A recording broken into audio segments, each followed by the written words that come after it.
छोट पिलांकर देह खराब हेले आपण माने तांको अधिक औषध खाइबाकू देउछंती कि ताहेले होई जांतु सावधान। घरे जदि कोनोसी पिलार देह खराब हुए ताहेले परिवार प्रत्येकटी सदस्य पिलार जत्न नियंती। अनेक समय आमे देखिछे माँ मानकर कंप्लेन थाई पिला माने मेडिसिन खाउछंती किंतु आम पिलार रोग भल हेउनी काहेकि। केते ओडे डिजीज अछि इट विल टेक टाइम किंतु आमर छुआ जेहेतु देह खराब अछि आम सब व्यस्त केमती गोटे दिन गोटे बान खाइले औषध भल आइजो। कारण गोटे वायरल इन्फेक्शन हेकि हमको जर ढेला आमे जर पे पैरासिटामोल देले कि ठंडा होती त सेटिजिन सिरप देले इट विल टेक टाइम। कारण viral infection it is a self limiting disease एटा तार आपे आपे भल हुए। आमे खाली सिम्पटोमेटिक ट्रीटमेंट दो जरटा हेछि पैरासिटामोल दियो कि ठंडा हेछि सेटिजिन दियो। नमस्कार मु doctor Suprakash Satpathy senior paediatric specialist DHS Jajpur अछि। मैडम जो कथाटा कहले जे समस्त सब माँ माने कंप्लेन करंती जे मेडिसिन खाइला किंतु एपंते मोर ठीक हो नाही सेटा हमें बहुत माने बहुत समय सेटा फेस करू काहे कि ना केते ओडे डिजीज अछि इट विल टेक टाइम किंतु आमर छुआ जेहेतु देह खराब अछि आमे सब व्यस्त केमती गोटे दिन गोटे बान खाइले औषध भल आइजो।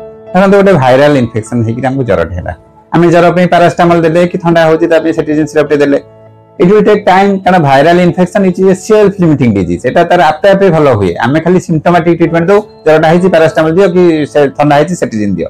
तेनो एटा तार बॉडी रे आगे आपे आपे इम्यूनिटी डेवलप करके ताको ठीक करे भारी वायरल को ये करा पड़े ता ठीक हुए। तेनो एटा पे केते बेले 3 रु 7 दिन पे समय लागे।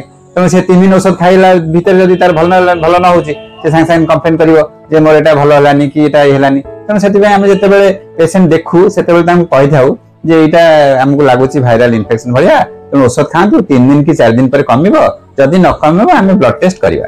तेनो एटा हम ताको फर्स्ट इनिशियल दे थांतु जे मैं कहि थाउ किंतु केतक मा अछंती बेसी तर भरे कि मध्ये हमको पुन थरे ता रिपीट करंती। तेनो हम ताम दे काउंसलिंग करू एवं जदी देखिलु जे भल न होची तापरे हमें अन्य किसी कारण खोजू किसी अन्य किसी कारण रहिछि कि हमर डायग्नोसिस रे किसी भूल रहि जायछि कोन करछि सेति हमें तार ब्लड टेस्ट करू कि यूरिन टेस्ट करू एसो जिंस करि कि देखु परीक्षा निरीक्षा करि देखु जदी हमर देखियो जे डायग्नोसिस नै ठीक अछि ताले से औषध कंटिन्यू करू न जदी किसी असुविधा भला हम तो मेडिसिन चेंज करू। तने ए हिसाब रे हम ताको टैकल करू। ओके सो काउंसलिंग करो काउंसलिंग अर्थ तांको हमें टिके बुझिया को पड़े जे अरे मां एटा वायरल इन्फेक्शन एटा एति दिन लागिवो कि जनकर टाइफॉइड हेछि औषध खाइबा 4 दिन पंते मध्ये टाइफॉइड बेले जरा कमी न थाए।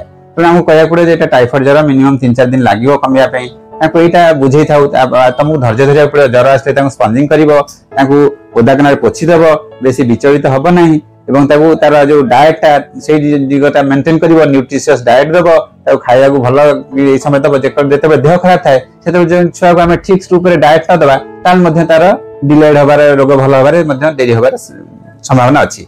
त से दिग मध्ये हम ताको बुझौ ताको से सचेतन करू काउंसलिंग अर्थात ताको सचेतन करबा एवं ताको बुझेबा।